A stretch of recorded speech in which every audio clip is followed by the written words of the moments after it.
Buenos días compañeros, ingeniero, continuando con la metodología de socialización de temas. Hoy el tema que voy a responder es sobre el efecto de los bosques, sobre cuencas hidrográficas y las obras que se construyen en las mismas. En cuanto a las obras, sabemos que una cuenca hidrográfica, pues, dentro de ella hay diferentes tipos de obras, asentamientos humanos, obras civiles, pero yo les voy a hacer énfasis en el tema de las obras forestales, ya que este es el objetivo del curso, ¿verdad? Saber y conocer cuáles son los diferentes efectos forestales que hay sobre las cuencas hidrográficas. Para empezar, es importante conocer diferentes problemáticas que aquejan a las cuencas. Dentro de ellas, yo destaqué tres principales, que está la crisis hídrica. Dentro de la crisis hídrica es importante mencionar de que no es una problemática, por ejemplo, decir de que no hay agua, que Guatemala carece de agua, sino que el agua que hay es, por ejemplo, sufre problemáticas como la contaminación por desechos sólidos, la contaminación por pesticidas, o muchas veces, o no muchas veces, sino que lo que frecuentemente nosotros tenemos es la carencia de leyes que puedan respaldar el manejo que nosotros damos a las aguas. En este caso, las revistas y los diferentes artículos tratan de que el 90% de las aguas están contaminadas de Guatemala. Hay un pequeño ejemplo de cómo podemos ver nosotros la contaminación. Generalmente siempre ha sido por efluentes o por los diferentes desechos que las fábricas, que las industrias, o en este caso que nosotros como humanos llegamos a causar en los cuerpos de agua, a lo que al final se termina denominando como aguas negras, aguas de mala calidad. Por eso es que se denomina la crisis hídrica, ¿verdad? No porque no haya agua, sino porque la que está carece de manejo, carece de leyes, y hay una falta de manejo técnico por parte de muchas instituciones.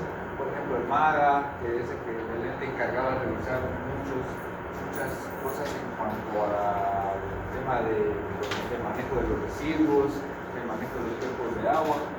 También está otro efecto importante o otra problemática, es la degradación de los suelos que aquejan a las cuencas hidrográficas.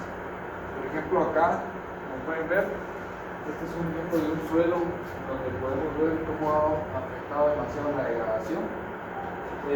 La degradación de suelos, que fue un tema también a tratar en el curso de manejo y conservación de suelos, donde el principal efecto de la degradación es el efecto de las lluvias, la erosión de suelos. Principalmente la degradación de suelos viene a áreas desprovistas de bosque, ya que la degradación de suelos muchas veces, en el caso de las lluvias o la precipitación, viene por el golpe de las gotas de lluvia directo a la superficie del suelo, lo cual provoca una degradación de los mismos, como dando como resultado una erosión de los suelos. Un artículo en cuanto a Guatemala data de que, por ejemplo, Guatemala tiene una pérdida de 275 millones de toneladas de suelo fértil por erosión. Y también nos habla de que la degradación en Guatemala ha alcanzado un 15% del territorio nacional. Y por eso, para contrarrestar ciertos efectos, actualmente lo que se recomienda es, por ejemplo, promover los proyectos forestales, principalmente también la capacitación para los agricultores, para evitar el alcance de la erosión. Otra problemática importante sería las inundaciones. Esta sería una problemática importante dentro de las cuencas hidrográficas, principalmente porque al tener áreas desprovistas de bosques, hay un problema en que los caudales de los diferentes cuerpos de agua, en este caso un caudal que sería un río, tiende a aumentar su volumen por efectos de precipitación excesiva, o en este caso, este es un ejemplo de las tormentas Eta y Iota. Esta es la zona del, creo que es el puente, la zona del puente Chilú, si no estoy mal. Entonces podemos ver cómo ha ido ese efecto del aumento del caudal que se ha desbordado en toda esta zona de acá. Y aquí hay un claro ejemplo de cómo los bosques influyen en cuanto a al control de las inundaciones. Si se pueden dar cuenta, en esta zona de acá, que es donde hay asentamientos humanos, construcciones, es donde más hubo influencia de inundaciones. Incluso muchas personas llegaron a perder bastante equipo, material, insumos, Y en esta parte de acá ya tenemos nosotros una zona boscosa. Si bien sí hubo una influencia o el agua se salió del límite del caudal normal, pero no hubo tanto daño significativo debido a que los bosques tienen cierta influencia en el control del aumento del caudal por inundaciones. Y este tipo de bosques y este tipo de efectos los vamos a ver más adelante para poder darnos cuenta de la importancia que tiene la implementación de los incentivos forestales, de las diferentes prácticas de la forestal. Eso sería como aspecto de las problemáticas que aquejan con las fuentes hidrográficas. Ahora, otro concepto importante es hablar sobre los bosques, ya que en este caso yo les comenté que no vamos a hablar tanto de las zonas grises, sino más bien vamos a hablar sobre el tema de los bosques, qué importancia tienen. Los bosques, generalmente varios artículos no lo catalogan como un cuerpo o un área donde hay diferentes árboles. Sí puede ser así, una descripción muy significada, pero actualmente también lo catalogan a los bosques los catalogan como cuerpos de ingeniería verde, principalmente porque nos permiten a nosotros ingeniería verde, porque son obras o infraestructuras donde nosotros podemos tener un manejo de la seguridad y la sostenibilidad de las siguientes obras grises. Porque, por ejemplo, muchas áreas boscosas son utilizadas para poder conservar, por ejemplo, el tema de las hidroeléctricas. Renace es una empresa que actualmente siempre brinda o promueve el tema de los incentivos, no porque ellos tengan ciertas leyes, sino porque como es una hidroeléctrica, ellos tienen que reponer ese daño que hacen a los ecosistemas. Entonces, por eso se dice que los bosques son importantes en cuanto a la ingeniería verde. En este caso, podemos ver acá que los bosques también tienen la capacidad de crear ciertos microclimas. Y esa es una de las ventajas de Guatemala, que tiene la capacidad de tener ciertas variaciones de microclimas. Ahorita puede estar nublado, puede haber lluvia, pero más tarde puede estar soleado y muy despejado. Y eso es gracias a la variedad de climas que hay en Guatemala y a cierta influencia que tienen los bosques de estos mismos. Por ello, es que el objetivo de la investigación de hoy es comprender la relación íntima entre la cobertura forestal, el comportamiento de las cuencas y las implicaciones que para el diseño, la operación y vida útil de las obras forestales. Otra definición clave acá es, por ejemplo, dos temas importantes, que son cuencas hidrográficas, que es una cuenca hidrográfica, y el otro tema que es un bosque. Una cuenca hidrográfica es un área de terreno donde toda el agua drena hacia el mismo punto. Acá hay un ejemplo de un mapa de las principales cuencas hidrográficas. No es que todas estas sean las cuencas hidrográficas de Guatemala. Guatemala tiene alrededor de 46 cuencas, 47, 48 cuencas hidrográficas. Acá, este mapa de acá solo nos está delimitando 8 cuencas, que son las más importantes y las más monitoreadas por el MAGA, por el INSIBUM, ya que de estas cuencas es donde se derivan las demás cuencas secundarias. Y por ejemplo, podemos ver que cada cuenca tiene cierto código, que es un código de registro. Aquí tenemos un total de 8 cuencas. Estas dos se repiten, las celestes son el mismo código porque pertenecen a la misma base de datos. Esta metodología que utilizaron acá para poder referenciar las cuencas es por el método de Paul Stettler.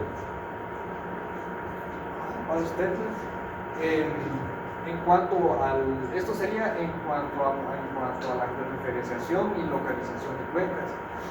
Nosotros entonces vamos a hacer énfasis más que todo en esta zona de acá, en la zona boscosa, que sería la parte verde, y qué influencia tiene la zona boscosa dentro de los cuerpos de agua, por ejemplo las escorrentías que hay acá, los diferentes ríos, como la cuenca, son cuerpos de agua que drenan hacia un mismo punto. Pueden ser, como lo vimos en hidrología, una cuenca endorreica, exorreica o arreica. Entonces, y la influencia que tienen los bosques, ¿verdad? Ya que un bosque es un ecosistema de árboles que interactúan entre el suelo, entre la atmósfera y el agua. Este ecosistema puede ser un ecosistema industrial, que sea una plantación, por ejemplo, cuando hablamos de un ecosistema industrial, va a ser una plantación de una sola especie de bosque, o puede ser un bosque mixto, que puede tener diferentes especies de bosque, ya sea una latifolia o una conífera, o un bosque natural que no ha tenido intervención de ningún ser humano. y la regeneración se ha llevado de manera natural. Esos serían como aspectos introductorios. Ahora vamos a hablar sobre los efectos que tiene el bosque sobre una cuenca. El primer efecto es el caudal y rendimiento del agua.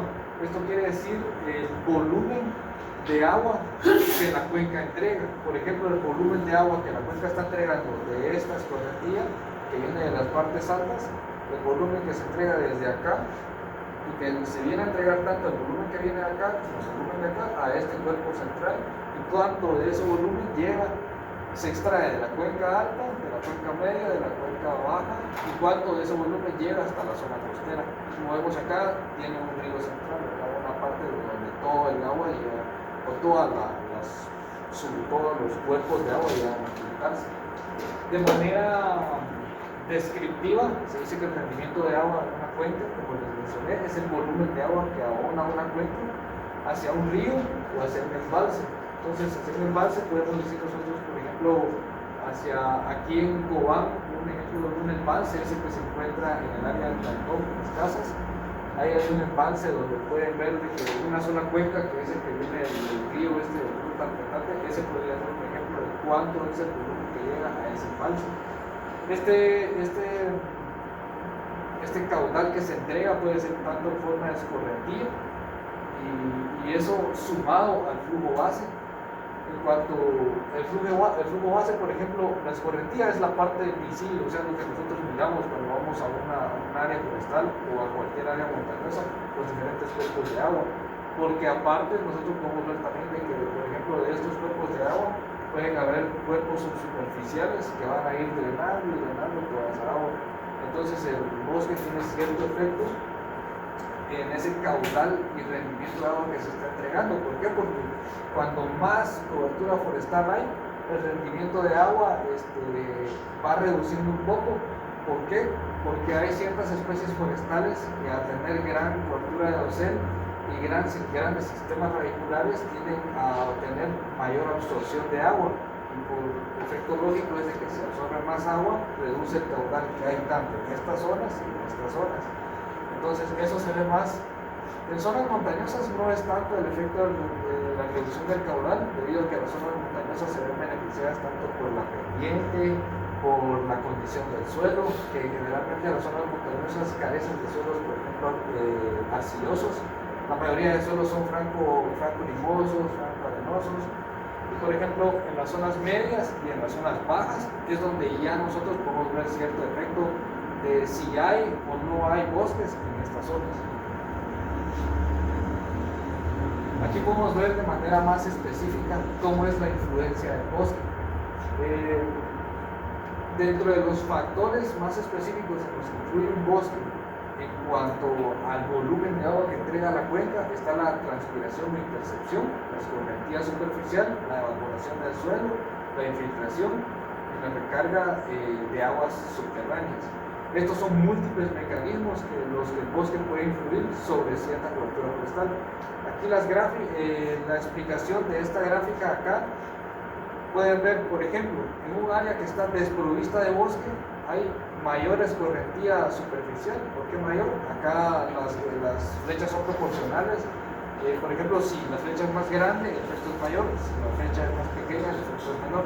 Por ejemplo, en un área desprovista de bosque, nosotros podemos ver de que la escorrentía superficial aumenta. ¿Por qué? Porque como es un área que no tiene cobertura forestal o no hay cobertura tampoco herbácea o hierbas, las gotas de lluvia van a caer directamente al suelo y eso va a formar una escorrentía superficial, y pues posteriormente vamos a ver los problemas que hablamos al inicio, va a haber los problemas por erosión, sedimentación. Entonces, en un área desprovista de bosque, la escorrentía superficial es mayor, la transpiración e intercepción es menor porque como no hay especies forestales o ninguna maleza o ningún otro individuo vegetal, tiende el suelo a transpirar menos.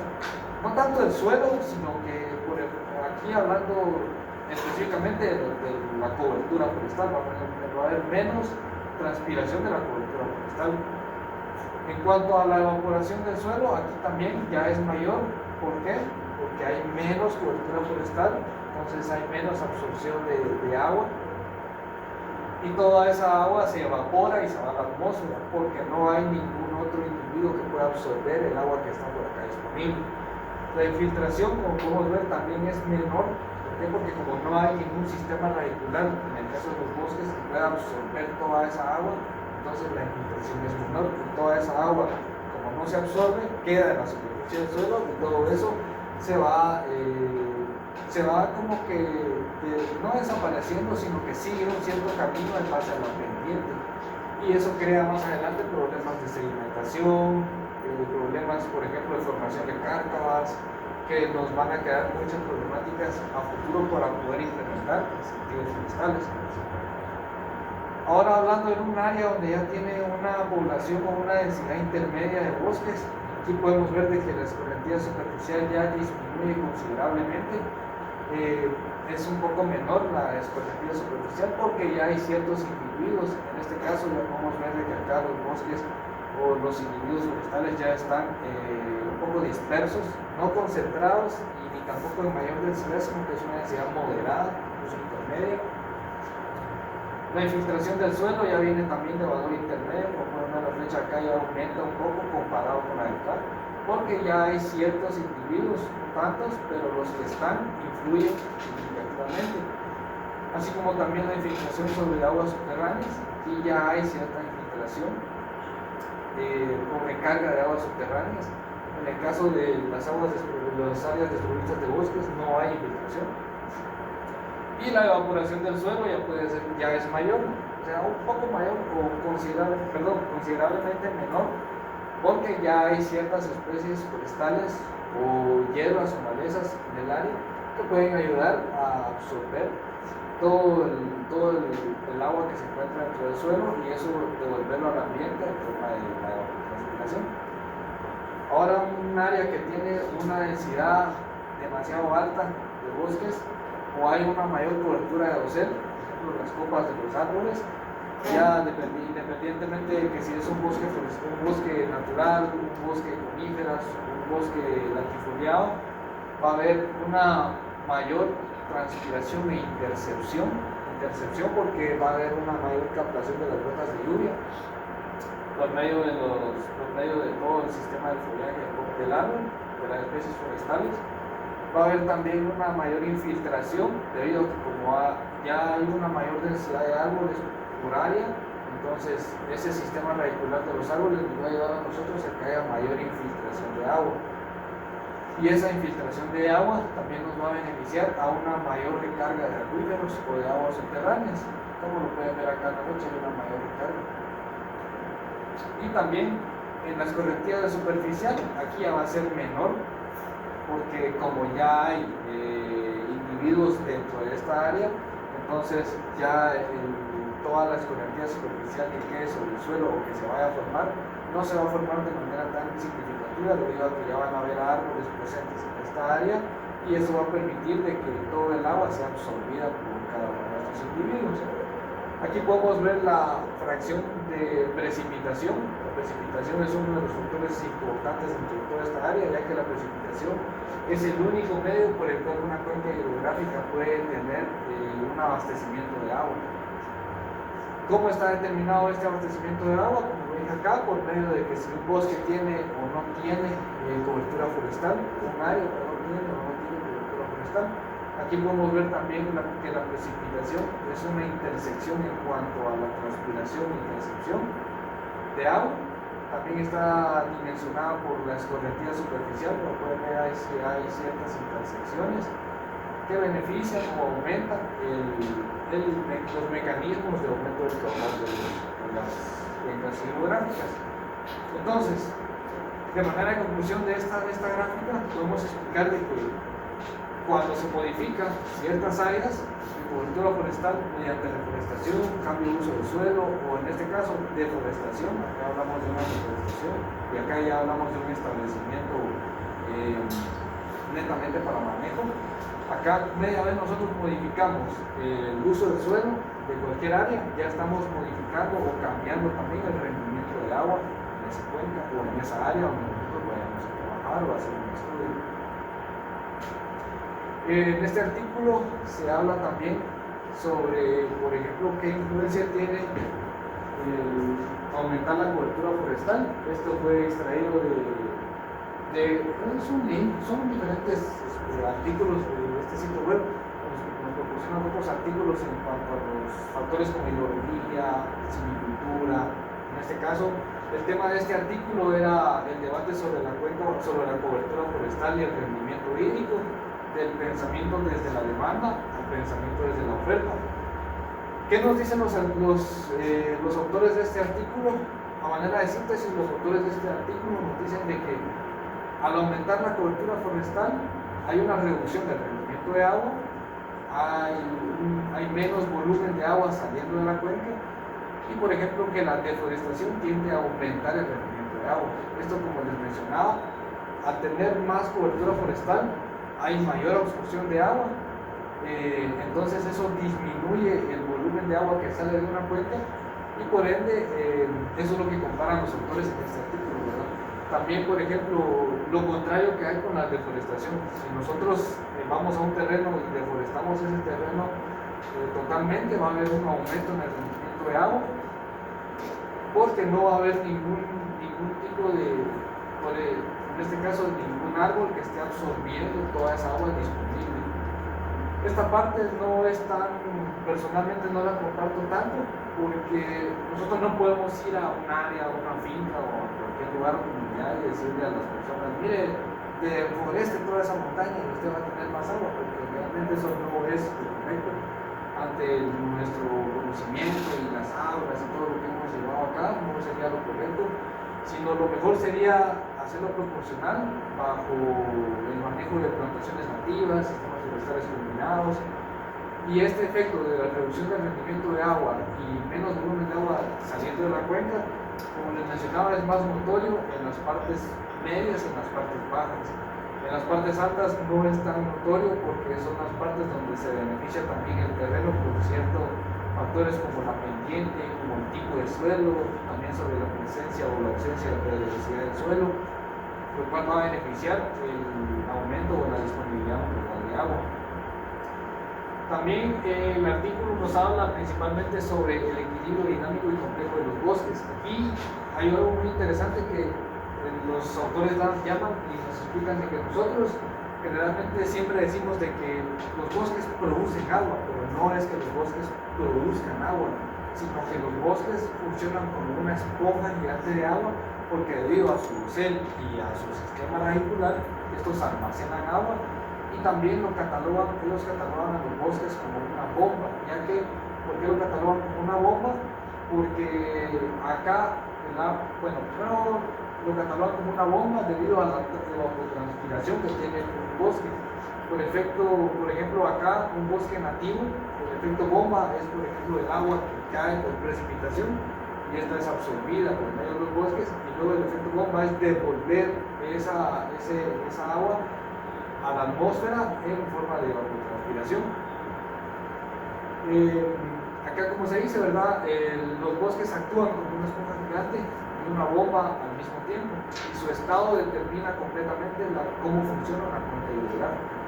En esta parte de que su estado determina completamente cómo funciona una cuenca hidrográfica es lo que hablamos, ¿verdad? De que si un área tiene o no tiene bosque, porque está deforestada o está reforestada o en proceso de deforestación, acá pues va a haber cierto efecto, ¿verdad? Si está reforestada o está en proceso de deforestación, va a haber cierto aumento o progresión del caudal, y si está deforestada va a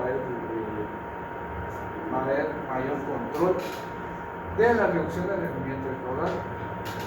El efecto bomba, de manera hablando de los bosques nativos, el artículo también habla sobre los bosques nativos suelen estar en equilibrio con su entorno, y también de que como nosotros tenemos un bosque nativo, si nosotros deforestamos ese bosque nativo e introducimos plantaciones industriales como por ejemplo pino maximinal, que es lo que más se comercializa como una plantación forestal, al nosotros deshacer bosque nativo y al establecer una plantación forestal, ya sea de especies introducidas, eso ya cambia demasiado el equilibrio ecosistémico y entre las relaciones agua, de las relaciones agua, suelo, porque hay especies forestales que tienen mayor consumo de agua, y este mayor consumo de agua puede llevar como efecto a secar los suelos o a reducir el agua que llega de los ríos y quebradas hacia la cuenca central. Acá también el artículo nos hace principalmente cambiar nuestra forma de pensar, porque nos dice que en lugar de ver a los bosques como demanda de agua, o sea, es decir, que un bosque consume agua por la vegetación, es mejor verlo como oferta. O sea, como oferta, más que todo, ver cómo un bosque puede regular o modular los flujos de agua y cómo este puede ayudarnos a diferentes, por ejemplo, acá en esta gráfica que nos proporciona el artículo, este artículo habla principalmente sobre dos tipos de agua, o dos flujos de agua, las aguas verdes y las aguas azules. Las aguas verdes son todas aquellas aguas que por ejemplo, viene la precipitación, y las aguas verdes son todas aquellas subutilizadas ya sea por bosque, por pastizales, por malezas, por cultivos, y cuánto de estas aguas, generalmente acá equivalen a un 65% de estas aguas verdes son utilizadas por especies vegetales. En este caso, acá se habla sobre el humedal, los humedales, que son otra de las principales fuentes de absorción de agua. También habla sobre los pastizales, que son estas partes de acá, esta parte de la gráfica, y las tierras de cultivo. Estos serían básicamente a donde se van las aguas verdes, por eso el artículo se cataloga como aguas verdes, las que son utilizadas por especies vegetales. Y este consumo de aguas verdes, se ve más en aguas arriba, o sea, se ve más en esta parte de aguas arriba, de las aguas verdes, porque acá es donde hay más áreas, donde hay mayores zonas con cultivos, zonas con cobertura boscosa, humedales, pastizales, y son áreas en donde la evapotranspiración es mayor, y a estas áreas se les atribuye un 65% por ejemplo, de una cuenca, una cuenca hidrográfica. Y luego están las aguas azules. En las aguas azules es todo el consumo de agua que hay por parte de la industria, por parte de los asentamientos humanos. Entonces, las aguas azules son básicamente las aguas que no son tan aprovechadas por los sistemas vegetales, que son todas las aguas que se derivan y vienen a las que abastecen a las diferentes industrias. Aquí podemos citar también a las diferentes hidroeléctricas, que eso ya serían aguas azules. En cuanto a la clasificación que nos brinda el documento, nos dice que este consumo de aguas azules se da más en aguas abajo. ¿Por qué? Porque no es lo mismo instalar una hidroeléctrica en esta parte que instalarla en esta parte. Es algo más factible instalarla en la parte de acá, que es donde se concentra todo el agua.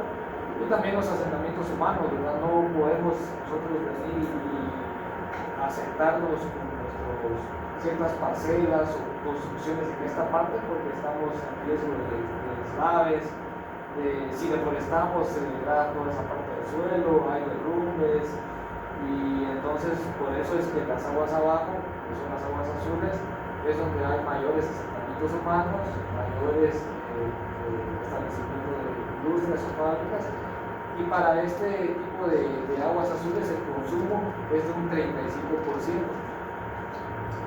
Y también nos habla de que este tipo de consumo es una suma entre los cultivos de secano y el agua que se utiliza para regadío.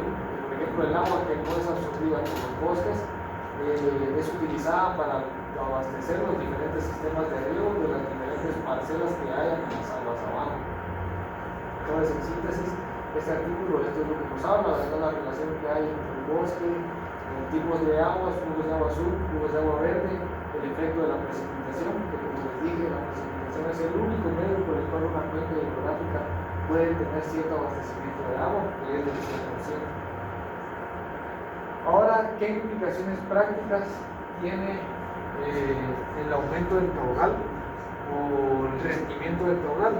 Principalmente si una cuenca se reforesta con especies de rápido crecimiento y alta evapotranspiración, el volumen de agua disponible para los usuarios aguas abajo va a disminuir. Entonces, si nosotros reforestamos con especies forestales acá que sean de rápido crecimiento, pero que demanden demasiada demasiados recursos hídricos, absorción y sean de mayor evapotranspiración, los pequeños cuerpos de agua van a ir disminuyendo y disminuyendo, y por ende los asentamientos humanos que hayan en esta zona les va a disminuir también el caudal. Obviamente no es tan significativo si nosotros hablamos, por ejemplo, que cerca hay un río o una cascada o cierto cuerpo de agua, porque también hay ciertos cuerpos de agua subsuperficiales, pero estos van a ir disminuyendo en las personas o los usuarios que se encuentran aguas abajo. Un ejemplo, acá pudimos citar varios ejemplos de cuáles son las especies de crecimiento rápido y alta evapotranspiración. Tenemos nosotros al pino caribe, que es una también de las principales especies forestales que es recomendada dentro de los cultivos de minado, y que de hecho es catalogada como una de las especies forestales de tasa de crecimiento rápido y alta evapotranspiración. También está el eucalipto, en este caso una especie específica es el Eucalyptus globulus, que es una especie de eucalipto de alta tasa de crecimiento y alta evapotranspiración. Otro ejemplo está también el Enteroborium cyclocanthum, que es otra especie frondosa de crecimiento rápido y de alta tasa de evapotranspiración. Otro ejemplo también que se encontró es el ciprés, Cypressus lusitanica, una especie de crecimiento rápido, alta tasa de evapotranspiración. Y la casuarina, ¿verdad? Que es el falso pino, que es la casuarina equisetifolia. Entonces, si por ejemplo nosotros reforestamos un área en una parte alta de la cuenca con todas estas especies, si mezclamos todas estas especies, sí va a haber una reducción en el rendimiento de agua. Entonces, generalmente lo que se recomienda es no solo reforestar con una, sino reforestar con diferentes especies, o ya bien mantener siempre el bosque nativo con especies nativas. Entonces, en síntesis, es importante tener en cuenta que los efectos de cambiar en un bosque, por ejemplo, si un bosque es más adulto, por ejemplo, es mayor, va a tener menor evapotranspiración, mayor evapotranspiración, y un bosque menor tiene menor evapotranspiración o menor consumo de agua, porque está en sus principales etapas de crecimiento. Entonces un bosque que está, por ejemplo, en edades más altas, siempre los árboles buscan sobrevivir. ¿Cómo buscan sobrevivir? Mediante el consumo de agua, mediante la transpiración y demás procesos fisiológicos que demandan, por ejemplo, en este caso, hablando del tema del agua, principalmente agua para poder abastecerse. Otro efecto que tiene el bosque sobre las cuencas hidrográficas son los picos de avenida e inundaciones. O sea, la magnitud y la frecuencia de las crecidas. Que por ejemplo, es una de las principales problemáticas que se habló al inicio, ¿verdad? Que es el aumento de los caudales, las inundaciones. En este caso, un pico de avenida es un caudal máximo que ocurre durante un efecto de precipitación o durante una tormenta. Acá podemos ver un ejemplo de un caudal o de un pico de avenida muy alto, que es por ejemplo, una tormenta, ¿verdad? Debido al aumento de la precipitación. Como en esta parte vamos a ver que es una zona plana, entonces no hay donde el agua drene. Acá podemos ver también una pequeña figura que nos habla sobre diferentes zonas. Por ejemplo, acá tenemos la zona línea de vía de evacuación. La CONRED tiene diferentes clasificaciones clasificaciones de escala, diferentes escalas para evaluar el riesgo de una inundación. La CONRED dice que si nosotros nos encontramos en esta escala, estamos en riesgo bajo, que sería amarillo. En esta escala, si el agua, el cuerpo de agua ya llega a esta parte, estamos en riesgo medio. Y si ya empieza el agua a pasar este límite de acá, ya estamos en un riesgo alto, que sería una clasificación colorimétrica de color amarillo, anaranjado y rojo, según la CONRED, lo que ellos utilizan para evaluar las diferentes escalas de incidencia de un pico de avenida. Por ejemplo, nosotros acá tenemos la línea de ribera, que es básicamente la línea de ribera, es el límite que hay entre la superficie que tiene el río o el caudal hacia donde se encuentra, por ejemplo, esta pendiente. También tenemos el lecho del río, tenemos las líneas de la zona de riesgo, como les digo, estas son las líneas de la zona de riesgo, de acá. La zona periférica inundable, esta es la zona que sí se va a inundar al ocurrir un pico de avenida o frecuencia. El nivel de inundación, que es este, Y acá tenemos un ejemplo de un hogar, ¿verdad? Que este puede sufrir cierto, si el agua ya llega a este límite, ya estamos hablando de un alto riesgo, entonces ya se procura una evacuación. También tenemos una obra protegida contra inundaciones, acá este pequeño muro, acá también tenemos los diferentes plantaciones forestales o sistemas. Tenemos, por ejemplo, acá, si lo queremos ver una obra de protección, podemos verlo acá como un ejemplo de una especie latifoliada, una especie conífera, una especie de porte bajo y un arbusto. Entonces estos pueden servir para poder contrarrestar los efectos de las inundaciones. Acá tenemos la zona de servicios, que sería esta línea de acá, la zona Z.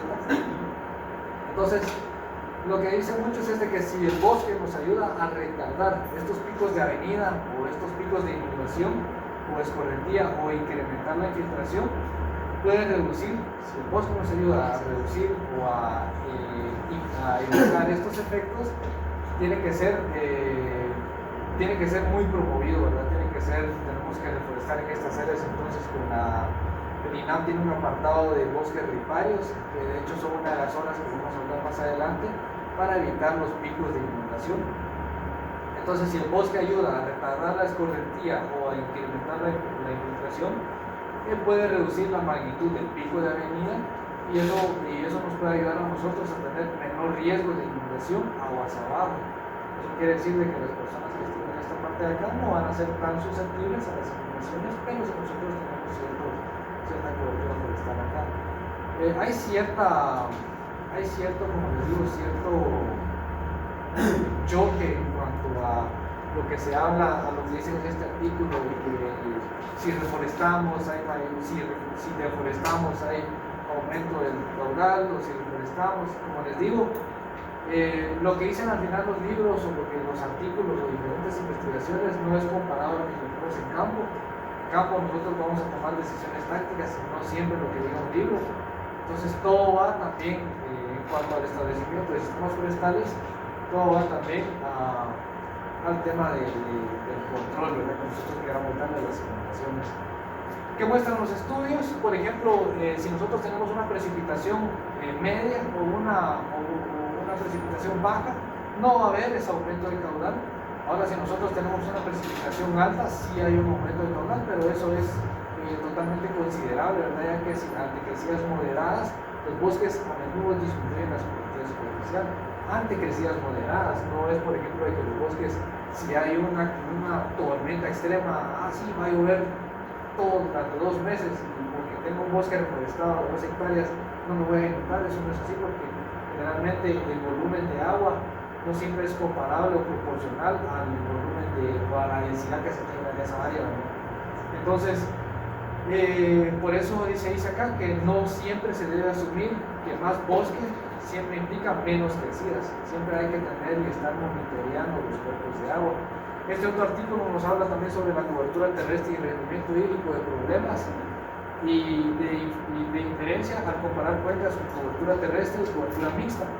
En esta gráfica de resultados que muestra este artículo, por ejemplo, podemos ver la relación que hay entre la evapotranspiración anual y la precipitación anual, medida en diferentes parámetros, que es el cambio caudal promedio de los ríos de una cuenca cubierta por bosques y una cuenca cubierta por pastos. Esto fue el tema central de esta investigación.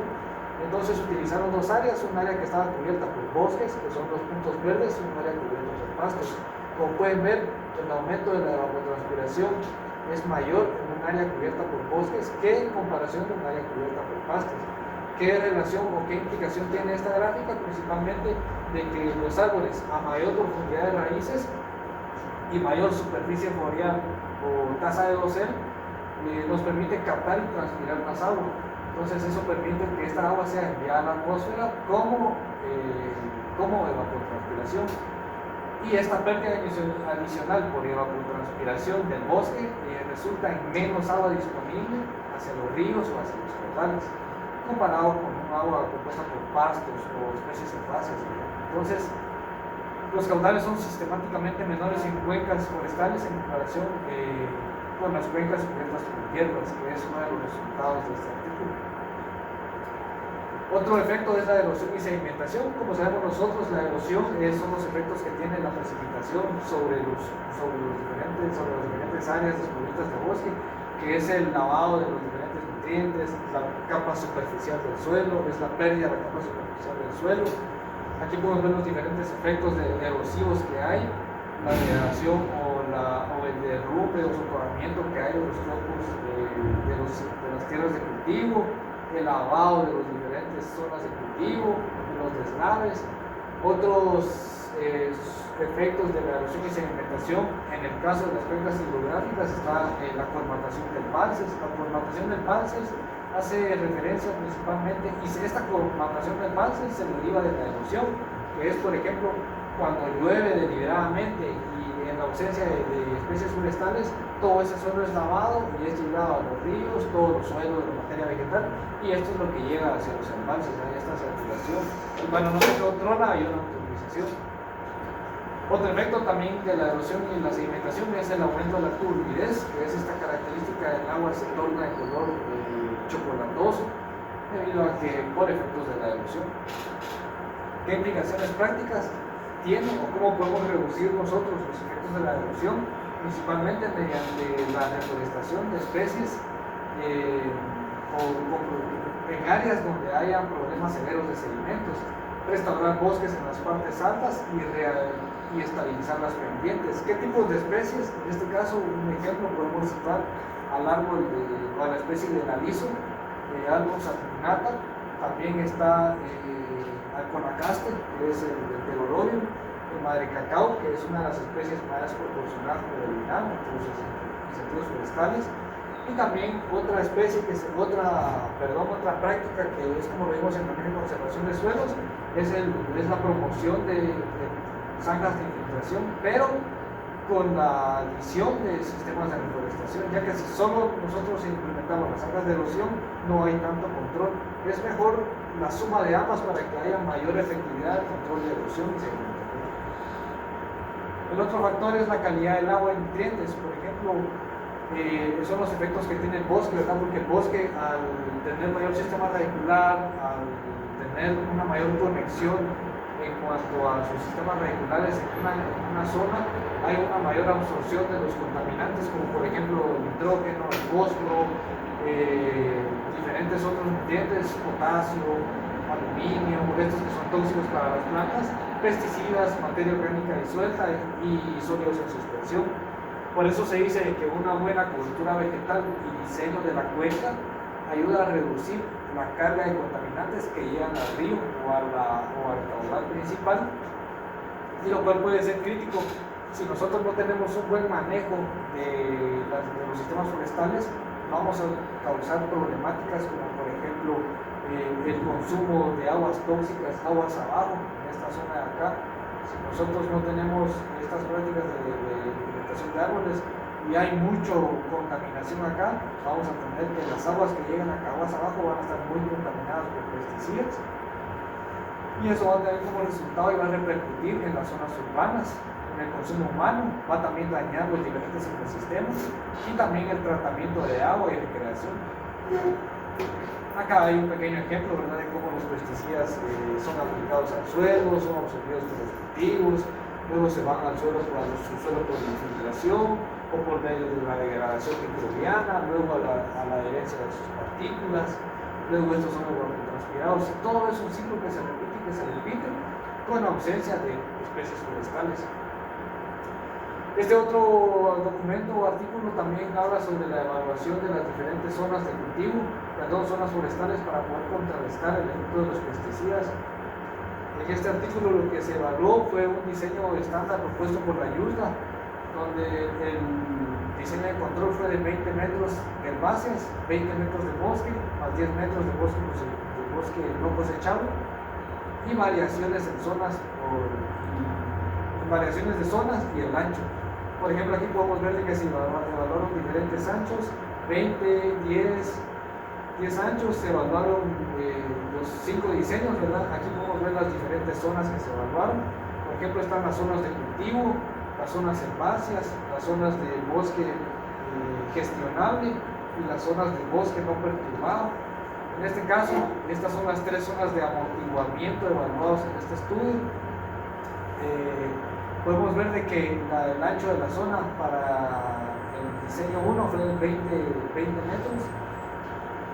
Y por ejemplo, para este tipo de vegetación se utilizó especies herbáceas. Yo acá les puse un ejemplo de cuáles en Guatemala nosotros podríamos utilizar. Si implementamos esta práctica, podemos utilizar el pasto vetiver, que es el más conocido. En el caso de la zona 2, que fue donde se encontró más, o se evaluó más, un bosque caducifolio de dosel superior aprovechable. Por ejemplo, en Guatemala nosotros podemos citar al cedro, que es una de las maderas preciosas, aprovechable, pero también aprovechable bajo cierta rigurosidad, ya que también es una de las más peligrosas que tenemos. Y en la zona 1 se evaluó también un bosque C, solo que acá por la autocorrección no se le tradujo, en un bosque C, que son los bosques caducifolios de dosel superior, en este caso los no aprovechables. Y en Guatemala un bosque no aprovechable serían los bosques de protección, que por ejemplo acá la ceiba, ¿verdad?, que es una de las especies forestales no aprovechables. Acá tenemos otra gráfica de cómo la contaminación por pesticidas y calidad de agua. Tenemos la descarga por pesticidas y nutrientes que ocurren principalmente en esta zona. La zona de amortiguamiento o la entrada, que es la presencia ya de una especie arbustiva. Acá el flujo de entrada, cómo entran los herbicidas. Este flujo de entrada luego va al subsuelo y luego esto por efectos de la infiltración. Hay una institución por filtración, absorción por plantas o la degradación microbiana. Aquí podemos ver cómo el flujo superficial está siendo afectado en la parte alta o en la parte superficial. También podemos ver el flujo superficial que va del subsuelo hacia arriba, hacia la parte superficial, y al flujo de salida que llega al final a afectar a los cuerpos de agua.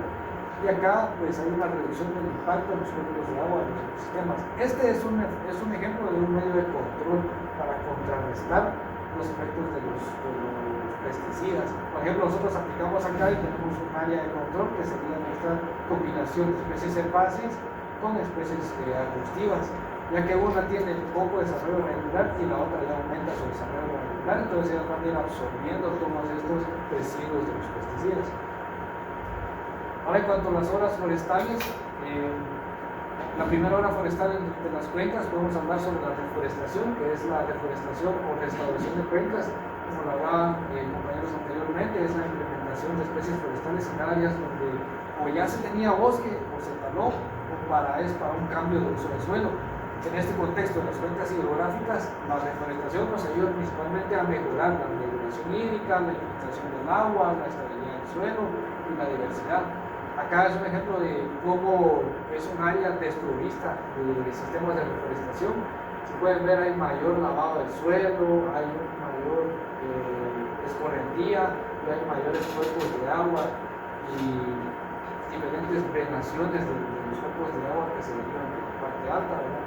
Y acá ya hay un ejemplo de cómo una reforestación puede ser combinada con diferentes métodos como lo son las zanjas en contorno, con un sistema de riego por inundación.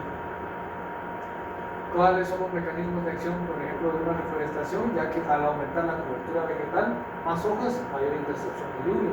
Así como se puede ver en esta gráfica, ¿verdad? Al aumentar la cobertura forestal, ya sea por una especie estacional, como es esta, que pierde su follaje, hay una mayor respiración del suelo, aquí hay una menor respiración del suelo, disminuye porque ya solo tenemos una especie forestal. Por eso para las reforestaciones lo que se promueve es siempre que no se reforeste solo con una sola especie, sino que se reforesten con dos o más especies, para que haya un mayor aprovechamiento tanto del agua que va a haber en esa área y mayor control del suelo o sedimentación. En este ejemplo podemos citar al pino silvestre o al encino, que sería esta especie de acá. La influencia que tienen los sistemas radiculares, por ejemplo en un bosque el sistema radicular es más amplia, es más profundo en esta zona, y en las zonas herbáceas es un bosque, el sistema radicular es menos profundo.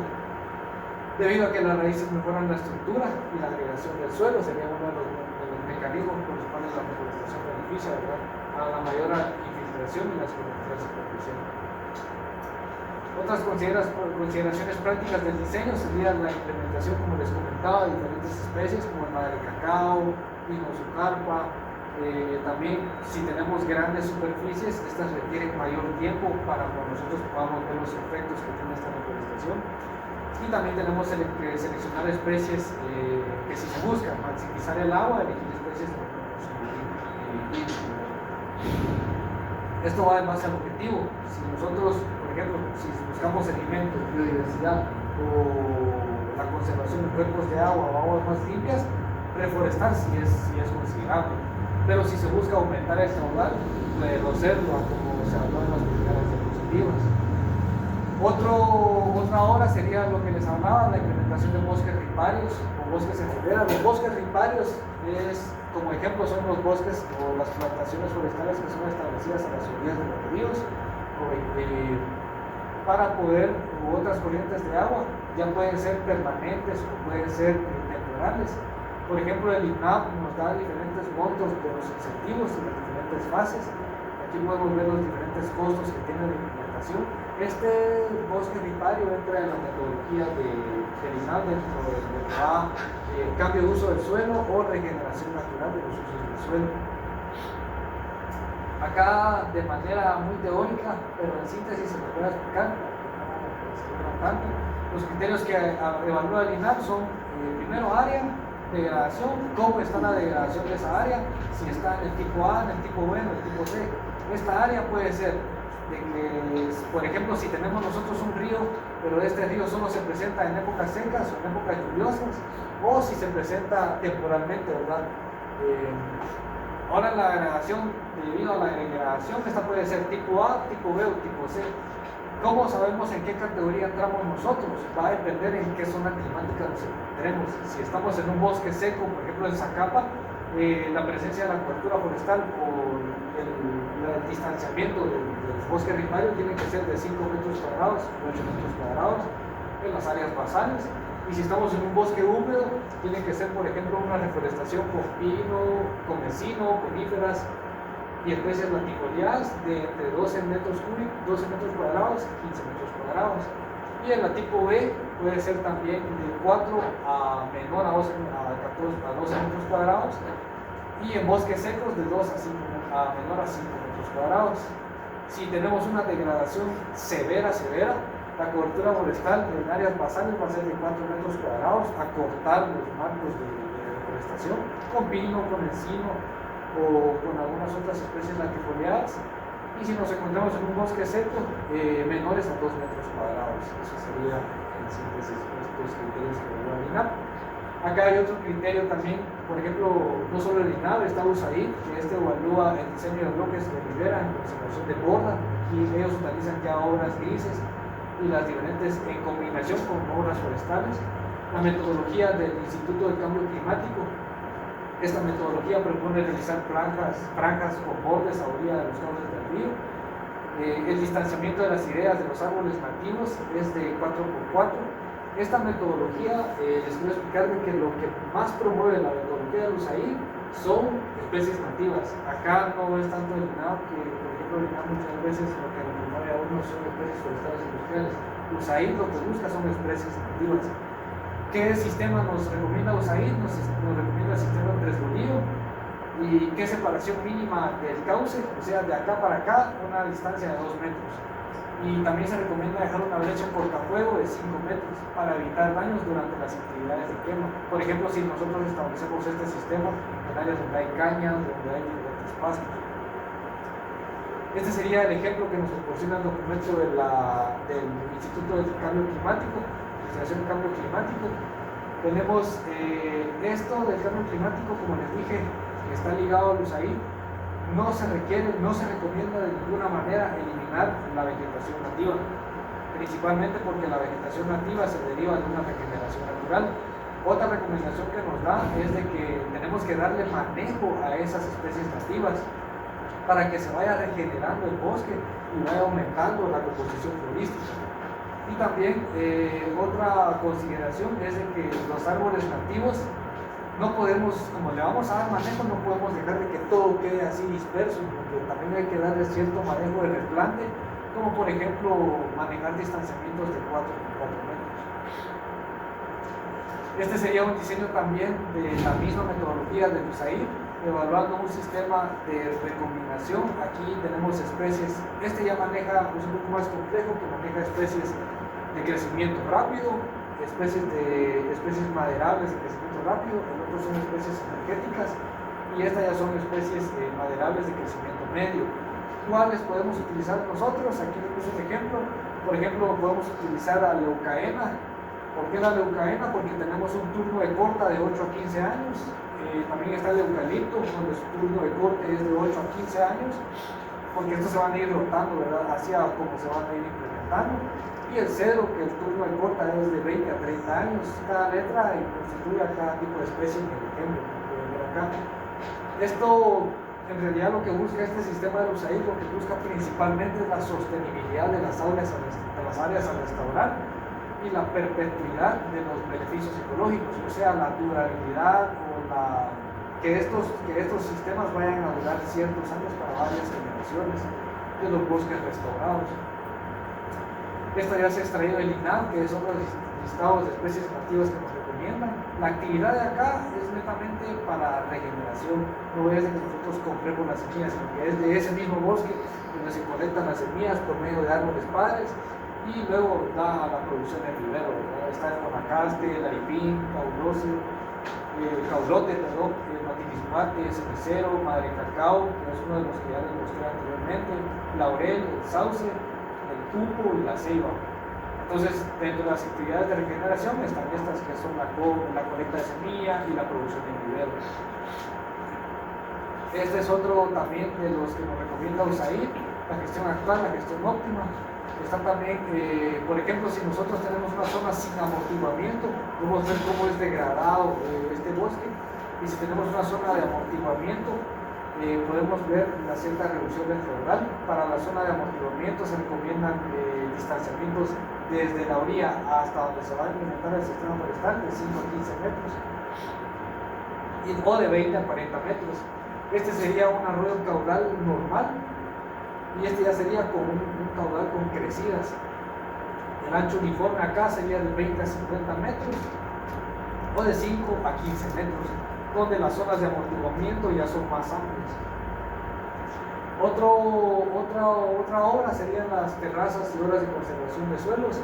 Acá lo que es importante, por eso les coloqué esta imagen, porque cuando hacemos terrazas, solo es, por ejemplo, lo que comúnmente hacen en las comunidades, solo esto, que solo hacen la estructura del suelo, solo acá, y no plantan nada. Recomendablemente es mejor implementar especies forestales de diferentes estratos, una conífera, una latifoliada y un bosque mixto o un bosque nativo, preferentemente un bosque nativo, donde se tienen que ver siempre los parámetros de la altura de la terraza, considerar el ángulo de inclinación. Siempre se tiene que considerar un ángulo de inclinación, ya que si se realiza el corte así recto va a haber problemas por derrumbe y deslave. También se debe considerar, como les mencionaba, la pendiente, el tipo de especie forestal que se vaya a implementar. Así también considerar la profundidad, qué tan profundo va a ser el sistema radicular de cada una de las especies que se vayan a implementar. Y como este ejemplo de acá ya en campo se puede ver de la siguiente manera, con especies forestales. La verdad desconozco cuál es este tipo de especie forestal, pero podríamos utilizar diferentes tipos, una conífera, una latifoliada o un bosque nativo. La otra obra sería una zanja de infiltración, que es un proceso de entorno. Estas zanjas de infiltración tienen que ir acompañadas con un sistema de reforestación y, por ejemplo, también siempre manejar el distanciamiento que hay entre zanjas. No se recomienda que sea un distanciamiento muy corto, menor a 4 metros, no es lo recomendable, tiene que ser mayor a 4 metros, porque si no va a haber muchos problemas de deslave, saturación de agua, problemas de compactación de suelo. Las consideraciones prácticas es de que en pendientes del 50 al 30% nosotros tenemos de que las zonas en contacto en una buena medida llevan un costo para el control de su garantía. En esto básicamente lo que nosotros tenemos que manejar es la pendiente moderada. Si nosotros nos encontramos a un terreno de 5 a 30% de pendiente, sí establezcamos las zanjas de infiltración, aunque esto va a depender también de cómo se encuentra el terreno, si está con mucha peligrosidad o si ya hay especies forestales. Y siempre, como les mencionaba, calcular la separación entre ambas zanjas. En este caso se manejaron de 6 metros y de 4 metros, dos tipos de distanciamientos, y combinar siempre las zanjas con una práctica de reforestación o cualquier otra práctica de reproducción forestal. El siguiente son los sistemas agroforestales. Un sistema agroforestal ya todos sabemos que es la combinación de especies forestales con cultivos perennes, y el sistema silvopastoril, que es básicamente el pastoreo de ganado con la combinación de pastos y especies forestales. Estos en cuencas son más recomendados principalmente en donde en cuencas hay monocultivos, por ejemplo donde tenemos producción de caña de azúcar, palma de aceite o algún otro cultivo. Sí se recomiendan los sistemas agroforestales, ya que esto va a beneficiar significativamente a las tasas de erosión y al contenido de la materia orgánica y a la mayor infiltración. En este caso de los sistemas silvopastoriles sí son recomendables, pero va a depender de la zona donde nos encontremos, ya que el ganado mucha gente va a tender a la compactación del suelo. Entonces no siempre tienen un efecto inmediato. La verdad es que hay que seguir ciertos parámetros de evaluación, y de que la selección de especies, al contemplar en el caso de los sistemas agroforestales, estas no tienen que tener un consumo, que el consumo de agua no sea mayor al de la especie perenne y que el sistema radicular sea considerable. Aquí hay un ejemplo de cuáles son las especies forestales que el INAH nos puede proporcionar: caoba, palo blanco, rosul, cedro, pino, matilisguate, Santa María, teca, que es la más vista, melina, San Juan, aliso, pinabete. Por ejemplo, acá les coloqué los sistemas agroforestales que comúnmente se ven en Alta Verapaz: el café y la inga, que se manejan en distanciamientos de café de 1 a 2 metros, de 1 a 1.5 metros. En Paso La Inga se establece de 4 por 4 metros o de 6 por 6. Otro sistema agroforestal muy visto, por ejemplo, en las áreas de Cabón, es el tema de cacao y el ramón, que el cacao se establece de 3 por 3 y el ramón se establece de 10 por 10 o 12 por 12. También en las áreas de Carchá o en las áreas de Cabón, que también es donde más se ve el tema del cardamomo y el chamán, el distanciamiento es de cardamomo para 2 por 2, y en el tema de la especie forestal es de 12 por 12 metros a 15 metros. Este ya es más amplio porque el follaje del cardamomo es un poco más extendido que estos dos cultivos perennes. ¿Qué criterios nosotros tenemos que tomar en cuenta al seleccionar nuestras especies a implementar en la cuenca? La adaptación al clima y suelo. Acá hay que tener muy importante que, por ejemplo, no vamos a implementar una especie forestal adaptada al área de Zacapa y venir a implementar el área alta de La Paz, porque por obvias razones del clima, la temperatura, el régimen hídrico y la altitud no va a ser la misma en las diferentes localidades. El consumo hídrico, por ejemplo, la evapotranspiración, y esto va a estar muy arraigado a los objetivos. Si nuestro objetivo es conservar la cantidad de agua de los usuarios aguas abajo, sí recomendemos especies de menor consumo de agua o que la densidad de plantación sea moderada. Ahora, si nuestro objetivo es control de erosión o restauración ecológica, lo que se recomienda es que las especies que vayamos a implementar sean especies de mayor crecimiento, sabiendo de que estas puedan, tomando en cuenta y considerando de que estas nos van a reducir el caudal que se entrega a las aguas abajo. La tasa de crecimiento, esto es uno de los factores que también he visto muchas veces, que realmente cuando se habla de reforestación siempre pino, pero realmente lo que hay que verificar siempre en las prácticas de reforestación o en el monitoreo de las obras en las cuencas, siempre se tienen que monitorear o recomendar especies de tasa de crecimiento rápido o de crecimiento moderado, dependiendo del objetivo que ustedes quieran. Pero por ejemplo, si elegimos una tasa de crecimiento rápido, esta se estabiliza en la ladera o en la cuenca. Y si elegimos una tasa de crecimiento lento, esta puede tardar más en ver los efectos que crea en la cuenca, pero puede ayudar al impacto hídrico y a adaptarse mejor. La resiliencia y biodiversidad, tenemos que utilizar principalmente especies nativas, ya que tenemos que siempre conservar nosotros la biodiversidad para mayor resistencia a plagas y sequías, ya que las especies nativas, por ejemplo la ceiba o por ejemplo especies forestales, hay una comúnmente denominada choc que le llaman en las comunidades. Esta es sabido de que es muy resistente al tema de plagas, al tema de porgojo, al tema que afecta al porgojo, que afecta al pino, es muy resistente a estas especies mencionadas, lo cual en campo se ve mucho la resiliencia a la interrupción. Otro factor importante es la compatibilidad de los recursos locales, y esto es muchas veces lo que se lucha al momento de cuando nosotros vamos a campo. Siempre en las comunidades hay cierto y nosotros lo pudimos ver en extensión, bajo la administración agrícola, cuando nosotros llegamos nos decían, ¿pero qué nos vas a dar? Entonces al final a la comunidad siempre hay que tratar de involucrarla. ¿Cómo se involucra y cómo podemos mantener o nosotros generar esa confianza en la comunidad? Principalmente es la técnica que utiliza el INAVA, los incentivos forestales, ya que eso le da a las comunidades cierta motivación para darle mantenimiento a sus cosas. Y por último está la profundidad y tipo de sistema radicular, ya que esto nos va a ayudar según el objetivo, si buscamos estabilización versus infiltración. Y para ir concluyendo, metodologías para evaluar, porque generalmente cuando nosotros establecemos los diferentes obras forestales tenemos que saber qué metodologías. En este caso están cuencas pareadas. En las cuencas apareadas se eligen dos cuencas, por ejemplo está la A y la B. Se les aplica, estas cuencas tienen que tener las mismas condiciones de suelo, vegetación y pendiente, clima y área. Y para estas dos cuencas, en el periodo de intervención, se tienen que monitorear ambas cuencas, cómo es su comportamiento, cómo son sus caudales, cómo son el volumen que entregan.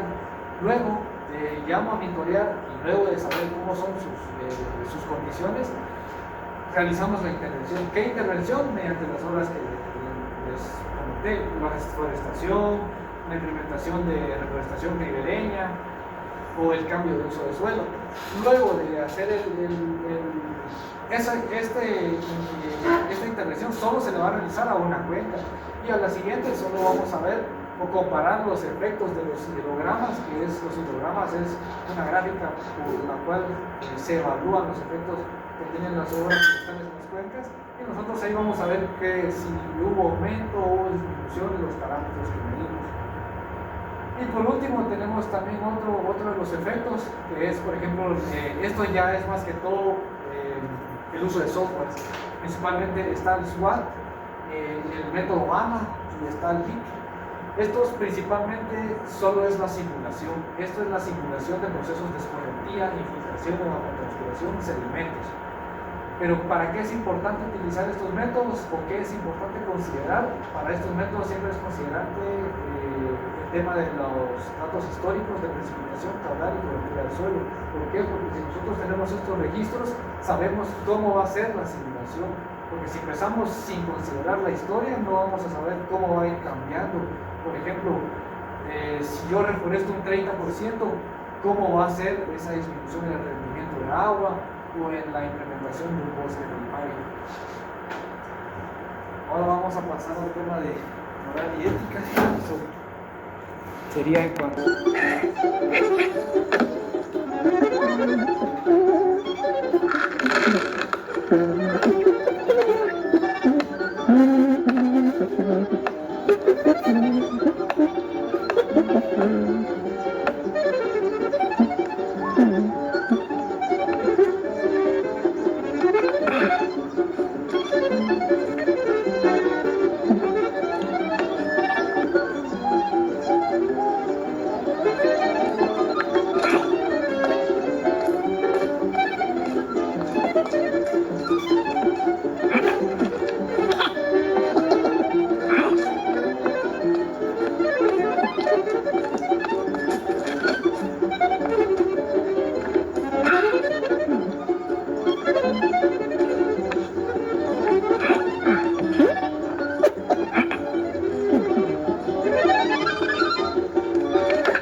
Pues como pudieron ver en el video, el anciano quería como que tratar de engañarse él mismo, principalmente, y cuando ya sentía que iba a perder, sentía cierta frustración, ¿verdad? Entonces, por eso elegí este valor de la honestidad.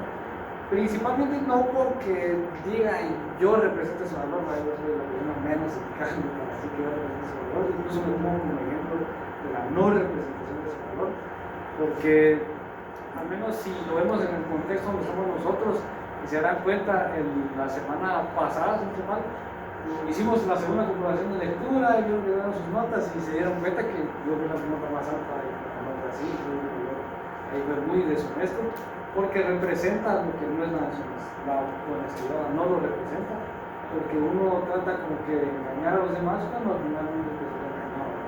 Eso es lo bonito de ese valor, porque nos permite a nosotros reconocer nuestros errores, darnos cuenta, aprender de ellos y seguir siendo mejor persona, aumentarla. Y como me mencionaban, pueden ser puntos hoy, pueden ser solo puntos, solo números, pero más adelante puede ser un trabajo, puede ser una familia, un hijo, una pareja. Y lo importante es eso, reconocerlo y aceptar los errores. Solamente sería eso, compañeros. Muchas gracias.